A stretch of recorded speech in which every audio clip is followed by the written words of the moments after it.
All right, everybody. So we're doing gonna meet another modeler. So John Moggy McGee, and I believe I'm saying his name right, but he does a lot of the bigger Warhammer stuff. I think he actually does it for a career too. So we're gonna ask some really cool questions, getting to know this guy. Hopefully, you guys learn something along with me. So to make this work. Hello. Doing all right. How are you? Good. So how long have you been in the hobby? Started when I was 12. Got to about 14, found girls, left the hobby. And then about 10 or 11 years ago, I was really ill. So I was building scale models and balsa planes and things. And I just went into a hobby shop one day and saw Warhammer stuff again and thought, I used to do that when I was young. So I started doing it again. The first models I ever painted were terrible. They're still under my bed, still got them. But yeah, I started doing it properly about 11 years ago and then started doing it seriously probably 8 or 9 years ago. So yeah, been doing it a while now. It's really cool, and we'll get into this a little bit later, but that red that you do on all the Warhammer stuff, that is such a unique color. That's Tamiya Clear Red, but it's all about your undercolors. So a lot of people do it silver, just silver, or thingy. So I transition the colors up to different colors and then put the red over, so you get a transition through your red as well. But yeah, it was years ago. There's I don't know if you can still get it. There's a Forge Rule book, how to paint Forge Rule models. I think it's called Imperial Armor, something or other. And there's a Titan in there, and it's a mottled undercoat with a blue candy coat over the top. And that was my first inspiration to do it. And then I just learned how to manipulate the undercolors to manipulate the color on the top. Your candy color over the top. So it's just trial and error and just learning how these clear colors work. Certain colors, blue, the Tamiya colors are great, but there's certain Tamiya colors, red. The red one, you can put as many layers as red on. It'll go from pink to orange to red and stay red. Whereas the blue will get darker, the green will get darker, yellow's all right, yellows will stay yellow. So it's just learning which one of them's work better than others. Now, are you airbrushing that color, or are you just? Yeah, so it's the reds I do. You see on my Warhammer things is airbrush. So the red is airbrush black metallic, and then I'll go to a chainmail metallic in the areas I want it, and then my top highlight will be a silver. Let that dry, and then you put the red over. So hang on, so it looks. It changes color in the light. It gets darker and brighter in certain areas. Same with the top. And that's the cool part about that red. It just pops. Yeah, it's the thing. It's a good thing about Tamiya Clears as well. It self levels, so you can put. A lot of people do it on thin coats. Depends what sort of airbrush you've got. I use a Patriot 105 with a bigger needle in it, so I can do it in one thick coat and it'll self level. But if you've got an airbrush with a smaller needle size in it, you're gonna have to thin the Tamiya Clear because it's quite a thick viscosity. Oh. So you just do it in you do it in multiple layers. So you put a layer on just to make it the clear stick, and then you go up in like 2 or 3 layers, and you get the same red. It just takes longer. But yeah, if you go on Moggy's Miniatures YouTube channel, there is a video on there that shows you how I do it. It's quite a simple technique once you understand the underlayers of what you're doing. So now how are you doing the base coats for that? Because it's just gunmetal gray, right? It's actually black metallic, which is this. Oh, okay. Which is premium black metallic, Vallejo premium black metallic. And then the next layer up is Game chainmail, which is the second color. So I'll put this all over the. So what I'll do with this is all this will be black metallic. The whole thing's black metallic. And then in the area where I want it to go brighter, I'll use chainmail. You can see if it goes darker here at the bottom, at this edge and the top. Yeah. So I'll blow it in the middle, which is the chainmail. And then right at the top of the second highlight, I'll blow in, what's this one called? It's just silver, right at the top. And then I'll put the red over it, and that's how you get the transition through the, my light's terrible tonight. That's how you get the transition where it goes dark and changes color in the light. No, that's really cool. And then you get that darker. I thought it was gunmetal, but I guess it's black. But it just, even that kind of pops a little bit. So it makes a good contrast to the both colors. It's just like I say, it's just manipulating your undercolors. So if you start off dark, you can do it with whites and blacks as well and use the same thing. So if you start off with black and then go to a lighter grey, and then hit it with white where you want your top highlight, and then put the red over, you won't get a metallic candy red. You'll just get a candy red, just a plain red. So it's just like I say, it's just manipulating the undercolors for what you want it to do.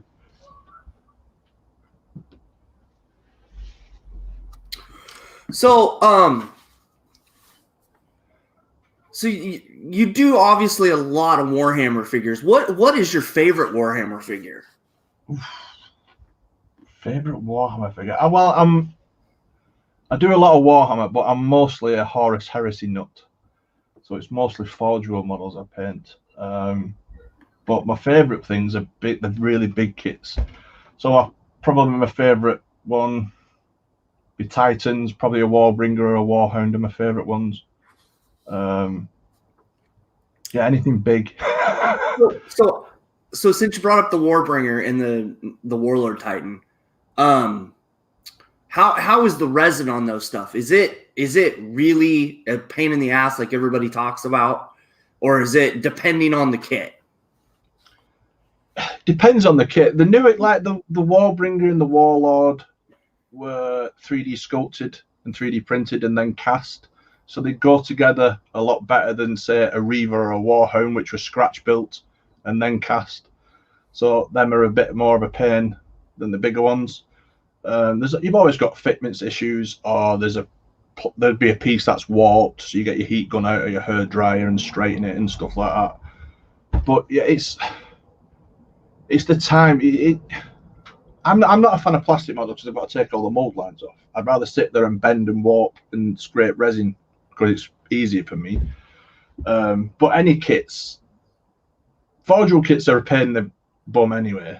But once you've done a few of them, they become easier and easier because it's just second nature of what you've got to do. Some, like I say, some of the earlier kits, like a Reaver or a Warhound or a Phantom Titan, the Eldar one, because they were all scratch built, they are a pain to build than the newer ones because they were 3D sculpted. So, because you always hear about like the parts warped, so you have to kind of like heat them up and put them back into the right rotation. Yeah, you've got to do that quite. It depends. Depends what kit it is. You find a lot of the warp parts are the ones that like the old scratch built ones that got really thin, like the old Thunderhawk or the Storm Eagle, which is the flyers. The size, it's a hybrid kit, so it's got plastic parts and resin parts, but because the walls are so thin and they take them out of the mold, they warp. So you've got to straighten that. Or guns come out and they're bent, so you've got to straighten the guns. But a hair dryer, a bit of quick blast with a hair dryer, straighten them out. It doesn't take long. A lot of people used to use hot water, which is great, but you've got to wait till they dry. Use a heat gun or a hair dryer. It's just as quick. So a heat gun or a hair dryer? Because that's two different things. Well, mostly I use a hair dryer. Oh, okay. Okay. But if the resin's a little bit thicker, say the red, because some parts are like this thick. You know what I mean? Oh, yeah, So you need, and they're like on a Mastodon, there's like the track sides or like one big piece. Sometimes there's a warp in it, so you get a proper heat gun out and heat it up in the middle, and then put it on your table and bend it straight. So if they're thicker parts, you need more heat. So I use a heat gun for that. Anything smaller than this, it's just my hair dryer, and then it'll just straighten out. No. I mean, that's a really cool tip because I would not have thought of using a hairdryer. To be honest, hairdryer is your friend. Yeah, hairdryer is your friend. Of course, I ain't got no hair, so I have to steal the wife's. But Well, yeah, I stole this one as well. So, yeah, but hair dryers, yeah. This if you anything forge, it's like if you're doing resin space rings or anything like that, and you want to change the position of a leg or an arm, if you heat it up with an hair dryer, you can actually, if his arm's like this, you heat it up, you can bend it down because it's resin. So with a hair dryer, so you can actually bend it into a different position you want it to. So it is really cool. I would not have thought of that. That's a really good tip. I'm gonna have to steal that one. No. So you got fairly good at doing all the commission stuff. So I want to talk about the modeling. You're in Europe, right? I am. I'm in Lancashire, England. So talk about the modeling scene over there, because it is way different over there than it is in the States, huh? Yeah, I think the way I see the States, a lot of it, there's a lot of big tournaments. People play tournaments and games and stuff like that. There is that over here, but it's not as big as the US. You have a lot of more gaming shops than we do. We do have friendly gaming shops, but they're more spread out. But I'm not a gamer. I've always been a builder and a painter. I like the fluff, the story behind it all. I think I've played 3 games in my whole life. It's a moggy, your tank's dead. All right, I'm just talking to this guy about painting. So, but that's me. But all my friends play. We go to Warhammer World. We go to Horus Heresy Weekend, Warhammer Fest. There's events at Warhammer World all the time. So the scene's pretty big over here. But a lot of it's based in Warhammer World, or there's local gaming shops and stuff like that do big events as well. But it's not as big as the US, where you have a massive Adepticon or places like that. It's not the same as over in the USA. So yeah, that's really cool that there's a lot of different stuff, right? But what's the quality of work that comes out of there? Because I've seen a couple of, like, just the walkthrough stuff of the kids section, and it's like incredible. Well, Demon.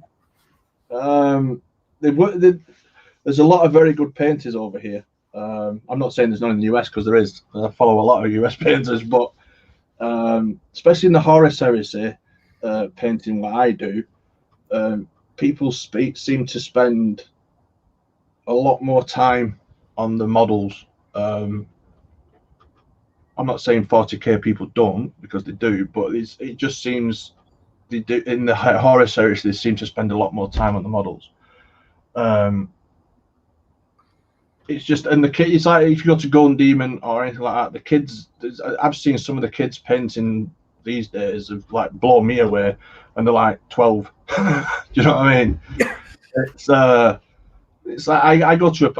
there's a convention I go to, which is Chilcon, and I teach lessons there, and there's a painting competition. There's a young bloods category in that, and there's like aiming from 8 to 16. It's just, that blows my mind as well. So because when I first started, it was all, if you wanted to learn to paint, you had to read books or anything like that. Yeah. Where nowadays there's so much information online, on Facebook, Patreon, anything like that. You've got a lot more information you can get hold of than when I first started. It was trial and error. Do you know what I mean? So I do teach people, but I teach them the way I've done it, because I've already done the trial and error. So I can show them how I paint. You know what I mean? Everyone's got their own style or how they do it. But yeah, it's I'm into competition painting. It's really good. It's really good to do. I always tell people, because they say, "Oh, I'm not good enough to enter Golden Demon or a painting competition." Well, when I first entered Golden Demon, I entered to get in the queue early, because you enter Golden Demon, they let you in early so you can go in the show early. But you learn each time you enter, you can ask the judges, and you've got a model for the next year after. Well, I need this one's needs to be better than this one, or this I need to push it each time. You should always enter a competition or anything like that, because it helps you with your painting as well. And for me, it actually put a deadline, because I have to have it done by then. Because I never finish anything.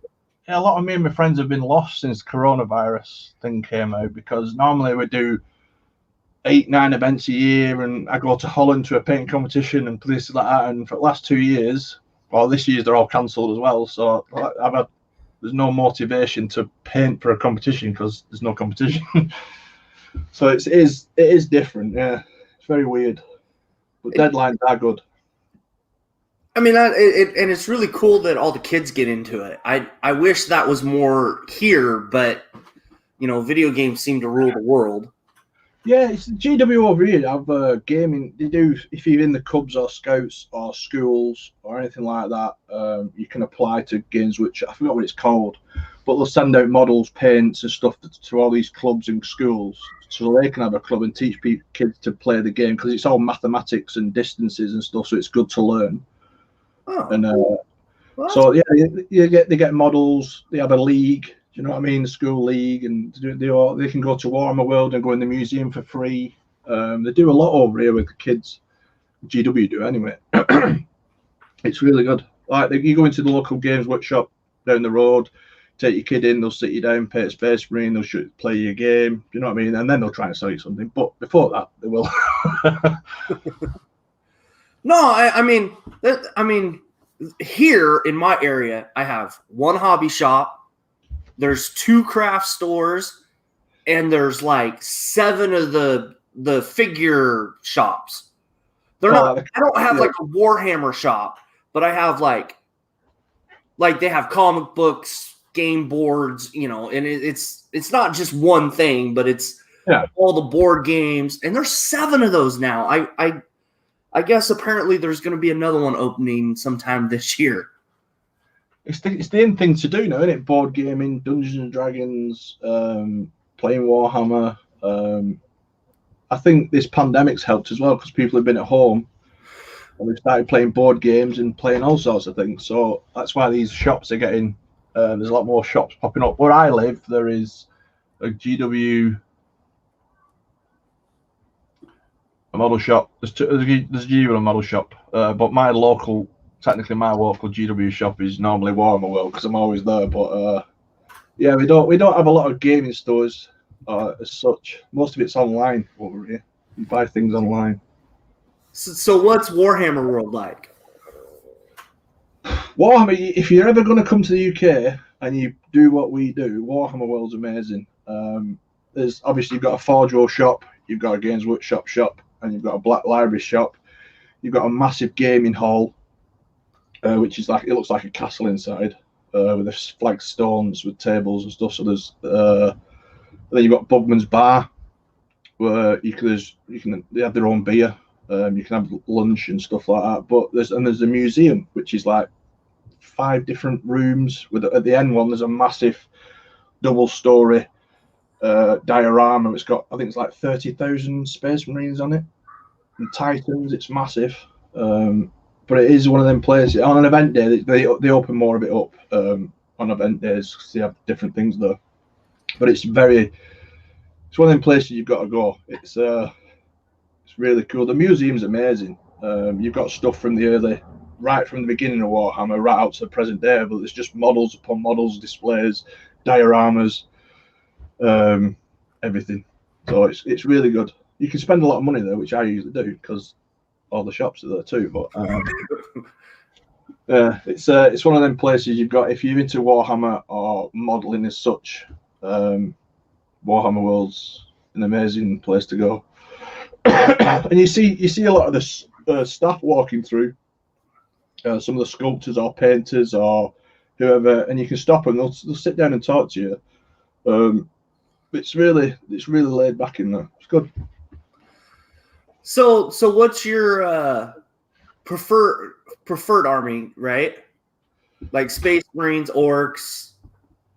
I have several. I don't game, but I do have armies. Yeah. I'm the same way. I've got a Custodes army. I've got a Death Guard army. I've got a Mechanicum army. And then I've got a Phantom Titan. I've not got Eldar, but I've got a Phantom Titan, a Warhound Titan, and a Warbringer Titan. So, but I just build and paint things. I don't usually get to build and paint a lot for myself, because it's usually other people's stuff I build and paint. But yeah, But I mean, you're making money too, so it's like you're still getting to do what you love, right? Yeah, I was telling you earlier on, I've not been painting properly for 2 years because I've not been well. Just recently I started painting again, but I have been doing build commissions. So if you've got a lot of people are scared of the big Titans or the flies and stuff like that. So people contact me and I will build, magnetize, and prime your models, and then give them back, and you can paint them. But yeah, anything like that. Yeah, I'm gonna. I'm like I say, I'm not. I'm gonna stop commission painting for the time being, but I'll do commission building because I can do that blindfolded, and that's the fun bit for me, building. Even though I enjoy painting, building's always been my favorite bit. No, I totally get that, because most of the time I get like stuff built. Yeah.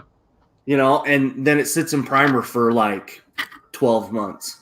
You know, I used to do that all the time. I used to have loads of things I built, and they started looking at me, going, "Paint me." So, and then I stopped doing it, so they didn't look at me. So they're all in boxes under my desk now. Instead, they're just hidden away until they're ready to be painted. Yeah, and then they came out with Anonymous this last year. Yeah.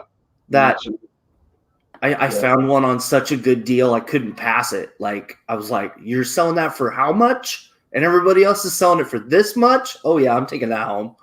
Yeah, I've got that box set up there. It's some really nice models. It's GW just lately. Every new kit they're bringing out is like they're up in the game each time. Like the new war bands they're bringing out, they previewed them were it last week, the week before? Just amazing.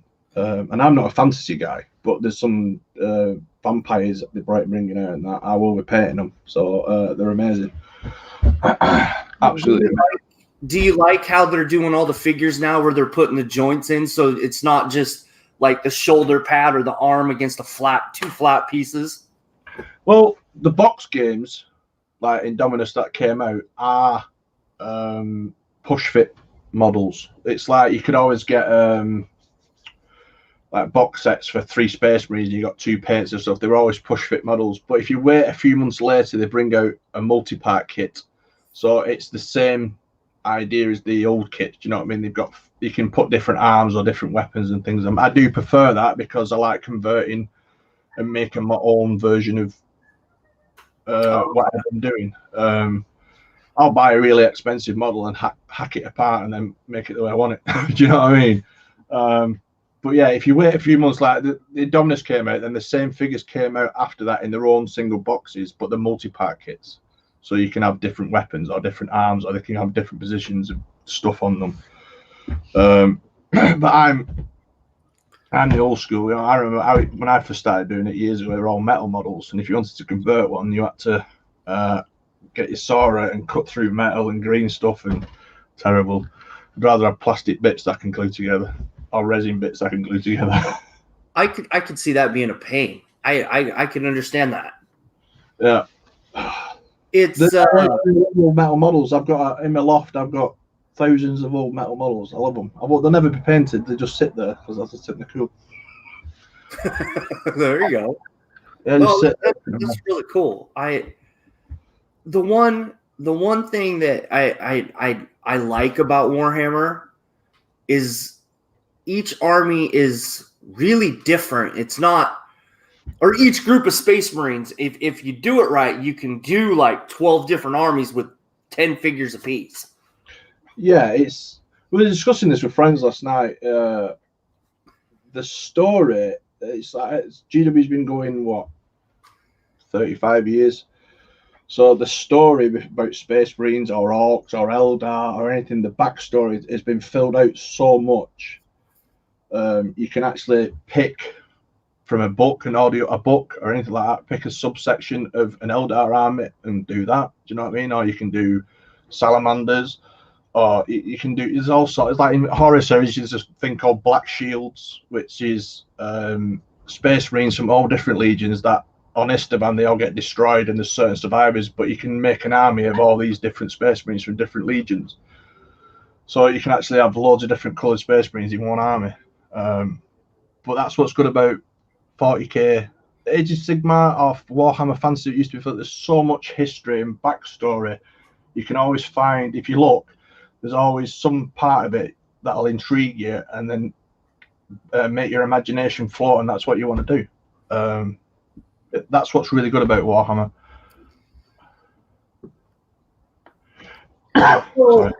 So talk about green stuff, since you talked about doing your own customizations. Oh, green stuff. I can green stuff, but not very well. I can convert things. I can add noses and fingers and like put seam lines in and stuff like that. But if you talk about full sculpting, I'm a kit basher. I'm not a kit basher in a. Well, it's kind of cool that you can take that green stuff, like it comes in 2 colors. I've done it once and totally messed everything up, but how you can take both those colors and then kind of like make a shoulder pad.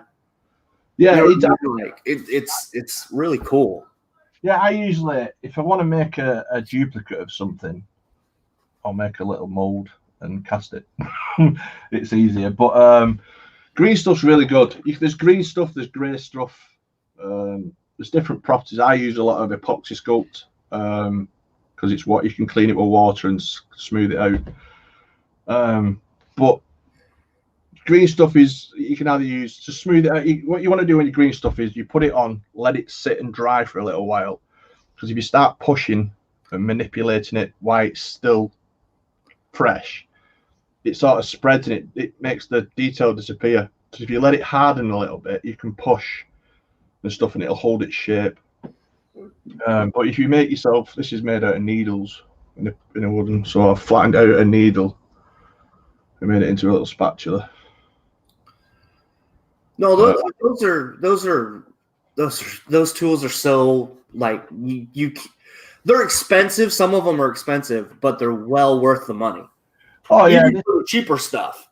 Yeah, I mean the one of my favorite tools is the old, and I've had it a long time. The old, I don't know what it is at the minute. The old GW sculpting tool, which has got a point on one end and like a spatula on the other. That's all you really need. And then you can go to clay shapers and stuff like that, which is let you push and pull and drag. If you want to do fur, let it dry a bit, get a needle, bend a little hook in it and just push it in and pull. Keep pulling it up, pull it into like fur. There's loads of videos on YouTube. My friend's a sculptor, Dennis Sinoski, Savage Forge Minis. He sculpts everything out of Fimo. He loves Fimo, but he sculpts full figures because you've got oven baked Fimo. But like I said, there's different. Green stuff's good for doing small details. There's grey stuff. There's some dry harder than others. Some uses sand than others. And Tamiya make a 2-part epoxy putty as well. But yeah, if you just want to say you want to move an arm out slightly and they've got ribs here on a Space Marine, you can fill the gap, let it harden a bit and put the ribs, extend the ribs, do you know what I mean, so his arm's further out. Just simple things like that. I was doing a commission job once on the old fine cast, painting his face, and the guy's nose fell off because there were an elbow behind his nose. So had to green stuff a nose back on him. Fingers are broken off, so I sculpted a new finger. You know, he just repair jobs and just simple conversions.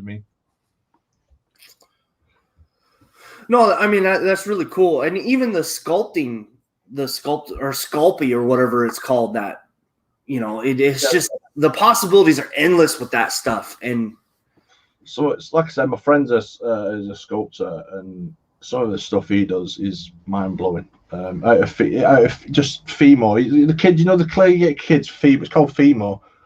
It comes in different colours. He does full figures in it and then bakes it and then casts them. But it's just the same stuff the kids use called Fimo. He sculpts out of it. It's brilliant. So, if you were going to start over, completely over, what tools would you get? With all the knowledge you have now, and you had like $50-$60, what tools would you absolutely get first? Right, tools I'd get first.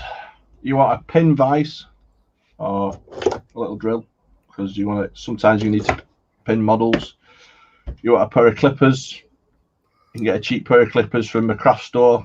Probably they're like £3 over here, probably $2 over there. You don't need fancy ones straight away. A hobby knife to take mold lines and things off, and a decent brush. That's the only things you need technically in paint when you first start off.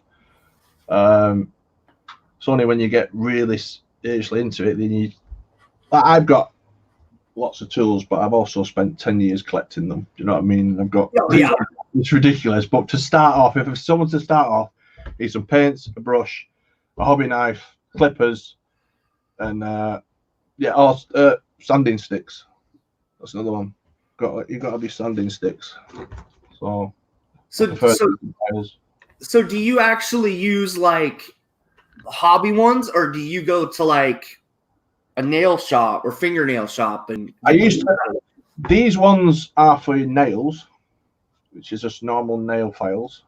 And I also have these thinner ones for getting into smaller areas and things, but these are hobby ones which are more expensive. But yeah, for anybody, just go get a nail file. They're exactly the same thing, but then these are just, I've got different thicknesses and thinnesses of different ones of these.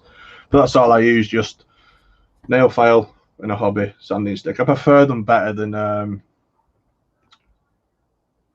files, because files can actually dig into the plastic or resin and leave marks. So you're better off. And you get different grit ones. This one's, if I'm using plastic, I'll demold it and then use this really fine and buff the plastic so it's actually shiny again. But yeah, these are not, they're not that much. I think they're £6 for like 20 over here. They're not that much, and they last quite a while. But that's all you need to start off with. If you start doing tanks and things, perhaps look into an airbrush, but you don't need one, but it makes life easier.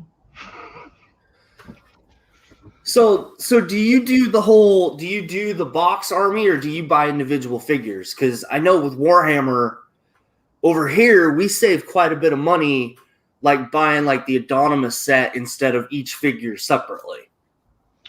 Yeah, it's like I said, I do horror series, but so until recently they did 2 box sets. They did Betrayal of Calth and Prospero Burns. So they brought 2 sets out for horror series, which is Mark 4 and Mark 3 Marines. Them sets were really good because you got a lot of stuff for a lot of money, less money. But normally, what I do, it's all single figures, or you'll buy 5 Space Marines in a bag from Forge World or a box now, and you'll build your army up that way. So you go by unit type or tank or stuff like that. Where the box games, don't get me wrong, they're amazing, they're really good value. But even with them, if you want to start building your army more and more, you have to go out and buy individual tanks or units or things like that. Yeah, it's really crazy how how much money you can spend on this stuff. It's just I try to save as much as I can buying the box sets, because then you get like at least a decent amount of you get with the box sets you get an amazing deal. Sometimes you're getting that much of a deal. It's like the start collecting boxes. If you get the start collecting boxes for 40k or even Age of Sigmar, you normally get, it's the £50 over here. I'm not sure what they are in the States, but there's usually a £50 model in the start collecting set. So you're getting that free. Do you know what I mean? So you're actually getting a £50 model in your start collecting box. So it's really good value. So if you were going to start an army, either get a box game or look at one of the at Christmas they always do battle boxes, which are a little bit bigger than start collecting boxes. Or if you want to start a start collecting box, the £50 over here, which is about $75 ish. You get a lot of models and they're really good value. See, over here they have those starter box sets for like 90. Right. And then the tank in that box is like 65. Exactly. Yeah, the ones at Christmas are a little bit bigger. So they did one this Christmas for, say, Imperial Guard or whatever they're called now. They keep changing the names. You got like 3 tanks and a load of different troops and stuff. Do you know what I mean? The 3 tanks, I think they're like £30 each. Do you know what I mean? I think the box set was 110 and you got a lot of troops and a lot of tanks in it. So they're worth keeping an eye out. You probably find them now because some shops still have them. But if you want a good deal, things like that. And they usually come with a multi-pack kits as well. It's not just the start collecting ones are the proper models. They just put in a start collecting box. Whereas the box games you get when they bring them out like a Dominus are push fit models. They're still the same detail and stuff, but they're just simpler to put together. You can only put them together in one way. Where the other ones you've got multiple options to arm them or pose them how you want. So if you were gonna actually go grab like a regular kit, what would you get? Did you get a car, plane, tank? I do like vehicles, so I've always been a sci-fi nut. That's why I've always graduated to 40k or Horus Heresy. But I like dreadnoughts, tanks, Titans. So if I was going to go out and get a kit, I'd probably go and get a tank. Which tank? I don't know. I like. Forge World's expensive. If you're starting out, don't buy Forge World. But yeah, Mercurius tank, which is an Imperial tank with a Vanquisher with 2 barrels. That's my favourite tank from Forge World. Or I do like Land Raiders. But yeah, tank vehicles are my favourite. So I always enter Golden Demon, and it's the vehicle category for me. So because that's the bit I enjoy. So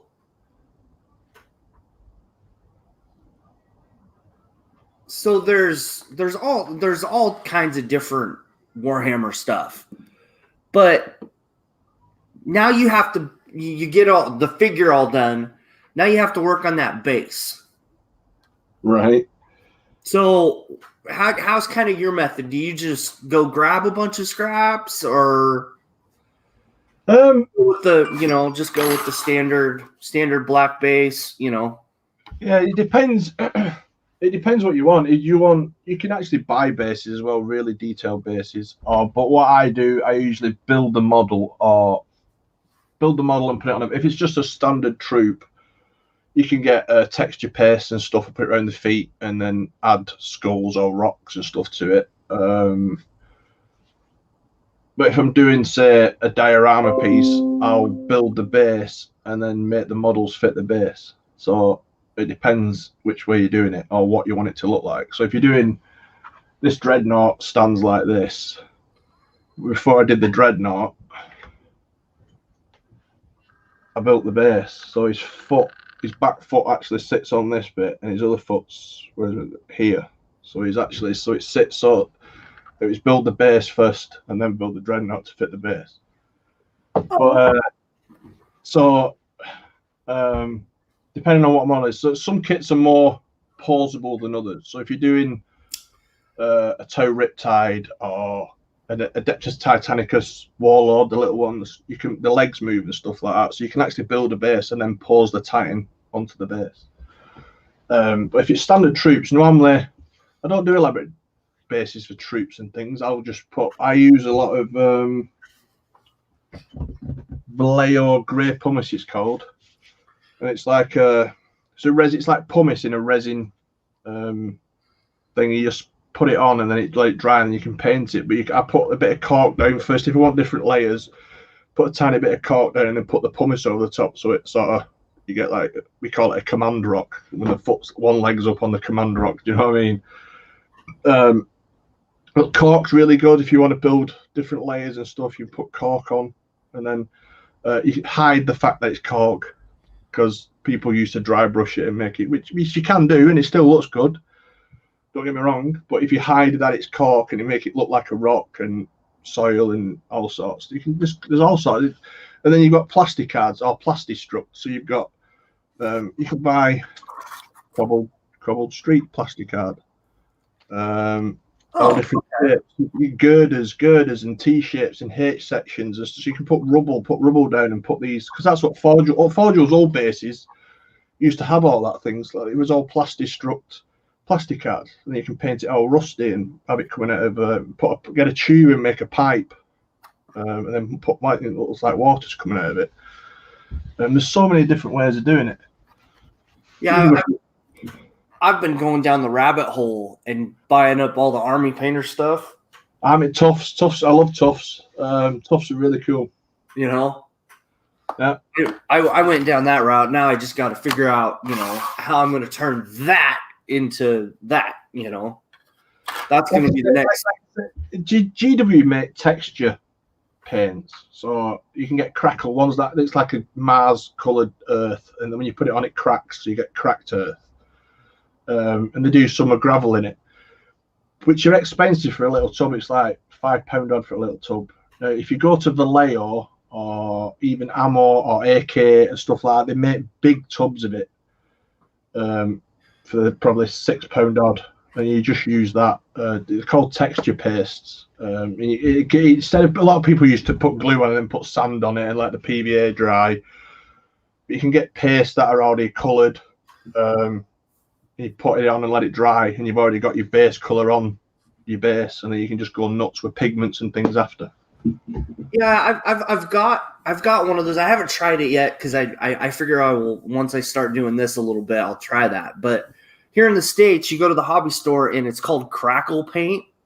Yeah. And it's basically the same thing for what I know. I've only used that stuff once, and then it sat forever and then it dried up. Well, if you ever want to do cobwebs on a model, crackle paint and an airbrush and blow it through. It blows on like cobwebs. There's a trick for you. Oh, really? If you put crackle paint and an airbrush and blow it through, it'll come out like cobwebs. No, that's cool. I may not do that with my really expensive airbrushes, but I've got a couple cheap ones. Water-based. It's like, I can tell everybody you can put anything in an airbrush if it's water-based, and you can thin it. You can put anything in an airbrush as long as you clean it.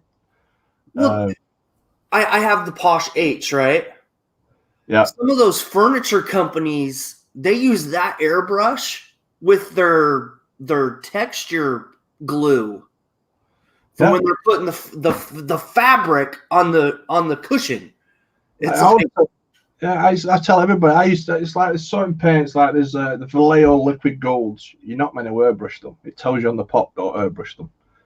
But if you airbrush them, they're amazing. You've just got to clean it out with alcohol. You can, like I said, tell everybody, you can put anything technically in an airbrush. As long as you thin it and as long as you clean it, you're fine. If you leave it with PVA glue in, you're gonna spend a whole day cleaning PVA glue at your airbrush. But you can still do it if you thin it. No, yeah. my problem is because I have an 8-year-old and my wife generally, they know exactly when I turn the air compressor on and I have the paint in the cup. They know. Yeah, I've got my glove on. I'm just gonna go, and I get shouted. I'm like, it's like, you forget. I'm always doing it. But yeah, it's one of the things I keep saying. If you're doing any sort of model, even Space Marines, so this guy, the yellow on this left, right, left. This guy, the yellow on this guy is all airbrush, and the rest of it's hand painted. So if you want to make your life a lot easier, an airbrush. So, and a lot of people say it's expensive. They are. You need a compressor, one with a tank, and then just go and get yourself a cheap airbrush just to practice with. They're not that expensive. Now, see, how we have Harbor Freight here in the States, so they have a cheap $20 airbrush and a compressor that comes with it, and that's how I started. Yeah, that's all you need. Perfect for base coats. You'll never do any detail with that thing. No, but it is perfect for starting out learning how to airbrush. Yeah, I'm a big. I could tell everybody you need to be a commission painter. You need to master the brush, but you also, if you use an airbrush, people used to say it was cheating, which it's not. But if you're going to use an airbrush the way I use it, you need to master an airbrush as well. It's just another tool you need to master. So master one and then master the other. I'm better with an airbrush than when I'm with a brush. I'm still learning new things with a brush every day. But yeah, it's the other good thing is always get yourself some decent brushes. A lot of people buy cheaper brushes because they're cheaper. Yes, but you need a brush with a good point that holds its point, because you should be painting with the point of your brush, not You know what I mean? You need a brush with a good point that holds its point, and that's where you can. Which brushes do you use? I use Broken Toad. I'm good friends with Chris, who owns Broken Toad, but I love Broken Toad brushes. I also use scale color brushes, Kolinsky Sable brushes. I have cheaper brushes for oil washes, dry brushing. If you do a bit of dry brushing, just so you can throw them away. But yeah, if you need a good, it doesn't have to be Broken Toad. You can get a Winsor & Newton. There's Raphael. There's loads of different brands out there. They're all really good brushes. But you need one that holds its point, because you should be painting with just the tip. They always tell you don't get your paint all the way up. This is a bad example because I've done it with mine. Don't get your paint all the way up your ferrule to your ferrule, because you're painting with this bit here. You know, right? Yeah, you just kind of the point. Yeah, you're painting with this tip, and it also helps give you a cleaner paint words. A cleaner paint job, because you're painting in the lines. Do you know what I mean? Because you're only using the tip and the paint, you can paint in a lot neater. Like, because I used to do it. Don't get me wrong. I'd press on my brush really hard and make the tip spread out, and then you'd mess up. And yeah, but, yeah. One of the best things I can advise you to do is get a decent brush. Don't get me wrong. There's artists out there who can use a taller brush and do a Golden Demon entry and win. But I'm not one of them people. But yeah. I'm not either. But we all know someone that can. So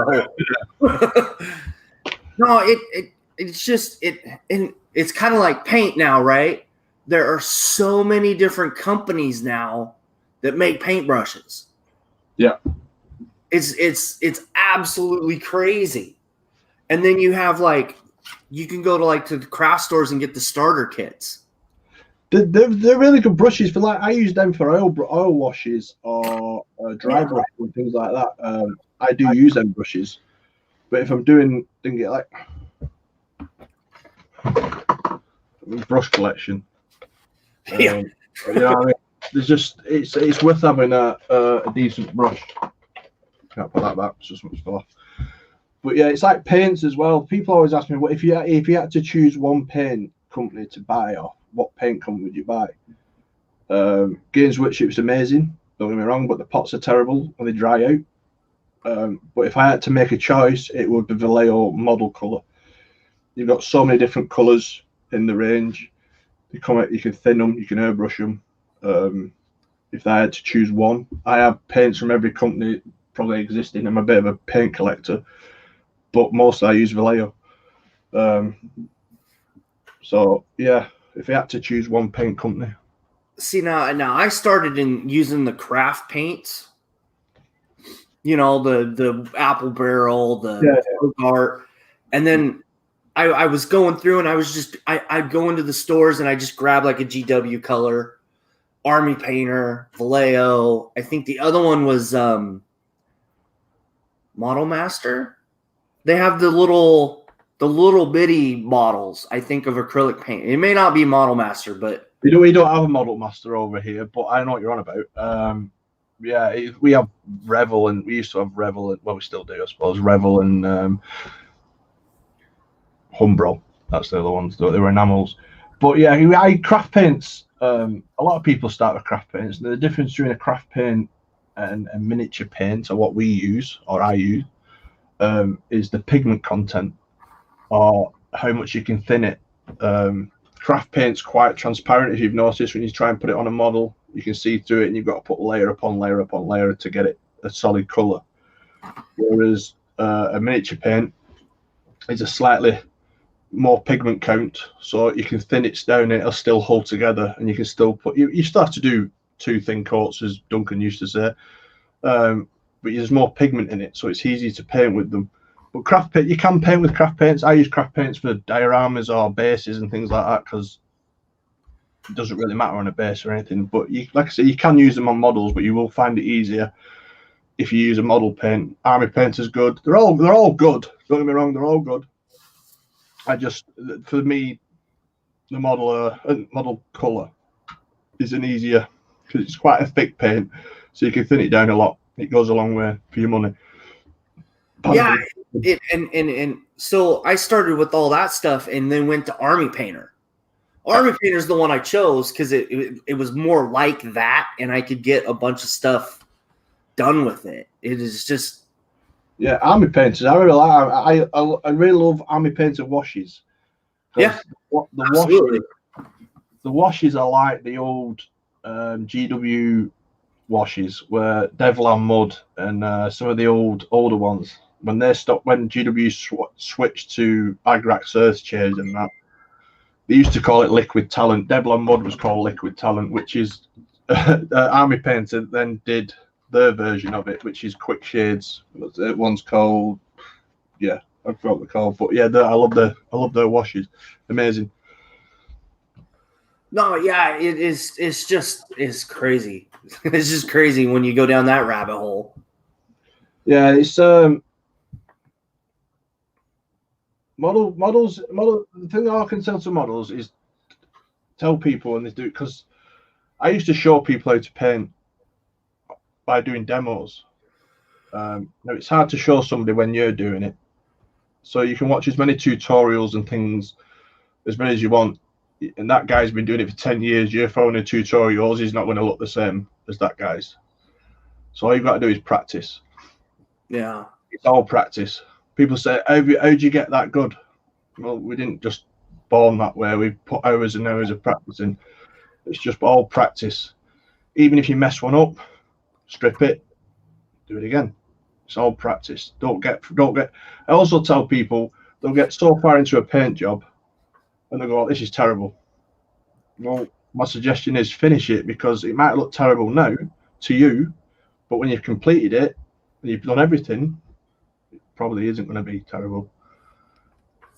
So always complete what you've started. Yeah.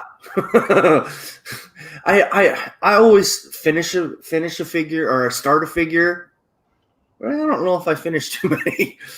No, we all get there. It's like me on a painting competition. There's always a stage where I go, is this good enough or not? And I probably know it's not good enough, but I'll always finish it, because I know when I redo it, I know where I've gone wrong. Do you know what I mean? So it's always that should finish, not totally finish, but get to a finish point where you're happy, where you know you've gone wrong, and then you can do it again, and you know you've gone wrong. Because you can get halfway through a paint job and you go, this looks terrible, and you don't know why it looks terrible. But if you carry on painting it a little bit further, you can probably go, that's not quite contrasting with that, or that doesn't blend with this, or do you know what I mean? So if you push it that little bit further, it's always worth pushing that little bit further. See, when I start, I try to figure out if I want like a tabletop figure, you know what I mean? Or I call them pro, and then like competition, you know, that's the three category. Like, yeah. And I'm sure there's more when, like, some of those guys that actually, like yourself, that actually paint, you can break it down on how much of a paint job you want to do. Yeah, when I used to commission, or when I commission paint, a lot of commission painters have levels. I never had a level. I always say, people used to ask me, I say, what you see, or what you see on Facebook or anywhere you see my work, that's what you get. There's no levels. You know what I mean? That's the level I paint at, because I tried to do levels, and somebody wanted tabletop, and then I'd sit there and hold it. I'm going, I don't like that. So, and then I make it go up a few more levels. So I'm getting paid for so much for it, you know what I mean? So I stopped doing levels, because I was never happy with tabletop. Nothing wrong with tabletop, but for me personally, I knew I could do better.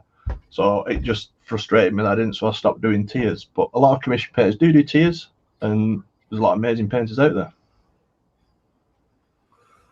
So anyway, we're just about an hour. Did you have any questions for me? Well, I'm interested in the big thing at the back. Oh, yeah. Here. We'll put it on the table.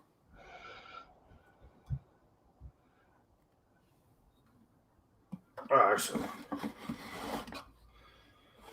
check this out, dude. Oh, you've got the No Friends loadout as well. Twin volcano cannons. Yeah. And then, like, I've got, where'd it go? And then I've got these. Missile launchers, yeah. I did those, and then I've got a bunch of the middle thing. I still, it's 3D printed, so it's not. Yeah. It takes a while for clean them up, yeah. But yeah, like I love doing warlord. I did 4 of these, so they're gonna go instead of having it the front and then you have the 2 on the side. This is gonna go all the way around. Right. Yeah. So, because normally there's 2 little ones and you've got a big one in there. I love warlords. I've done 3, but wait till you start painting the trim. Drives you insane. Well, see, for me, and I still have to go in and like fix a bunch of. That's the bad thing about 3D printing. Sometimes is like you set it, it starts out, and then parts of it messes up. Well, a couple parts they did mess up, so I'm just gonna fix them. Use a little bit of modeling skills and try to. I could tell everybody it's even a 3D model or a resin model, or plastic model. It's just resin or plastic or 3D print. You can fix it. You know what I mean? There's always a way of fixing it. So if you cut something off, don't panic. File it flat. Find another bit. Stick it on. Or fix it. There's always a way of fixing it. But yeah, Titans are my favourite. Anything big, warlords, warbringers. That's my favorite. I build a lot, like all my friends have Titans. I've built all theirs. Just Titans are my favorite. I mean, I want my first competition with a Titan as well. So the crazy thing is, this thing is what, probably $3,000 in resin when you buy your actual one, right? I think I can't remember. I think it's just short of £2,000 over here. So probably about getting up there in dollars, isn't it? Yeah. Yeah, but that's just the figure. That's none of the guns and stuff, right? No, I think it's 1,800 for the body, and then you've got a 60 quid a gun, and then 60 quid for its head, and then yeah. Well, see, $2,000 for a model. I think my wife had, divorced me. I just couldn't justify it. But then I found the file on Thingiverse. I think one of the free sites. And I was like, yep, I'm going to print that out. And I started, I think, because I only do one piece at a time because it seems to work better on my printer. Yeah. And it probably took me like 18 months to print all the parts out. Because a lot of them, each one of these little pieces was like a day. Yeah. And there's easily 60, 70 of them. Couple of them took more than a couple days, That's what people say to me. They think Forge World's expensive. Don't get me wrong, Forge World is expensive. But when you think how much time you've put into that, and then how much time you can go and buy one, and then you've got to put more time into it. Even though I 3D print things myself, do you know what I mean? I love doing it. Where you can just get a kit, and it is expensive. You can build it and do it like that. But I printed. I've got a printed Warhound my friend did to me and all that. It's really cool. But you can understand why companies charge a lot for bigger kits, because how many companies out there do you know do resin kits that stand 2.5 foot tall? There's not many out there. Yeah, and it's, I mean, at least they're kind of trying to make different ones now instead of just the first one, right? Now you have a couple options. Yeah, there's a new one coming out for Titanicus, which is, what's it called? It's not a Warbringer, it's a Warmonger, I think. Yeah. Which is in between. You've got a Warhound, which is the smaller one, a Reaver, which is next one up. You've got a Warbringer, which is next one up, and you've got a Warlord. The new one that's coming out is a bit taller than a Warlord. I think the one after that's an Imperator, but if you wanted an Imperator, it's probably, even in resin, it'd be as tall as my house. So I don't think they'll ever make that one. Even in Titanicus scale, which is 8mm, it's meant to be 18 inches tall in 8mm scale. So that's, if you did a real one, a 28mm one, it'd be as big as my house. So yeah, I don't think I'll ever get one of them. No, yeah, I do not want to imagine the price tag on that either. No, me neither. I was lucky enough. My Warbringer, I was lucky enough.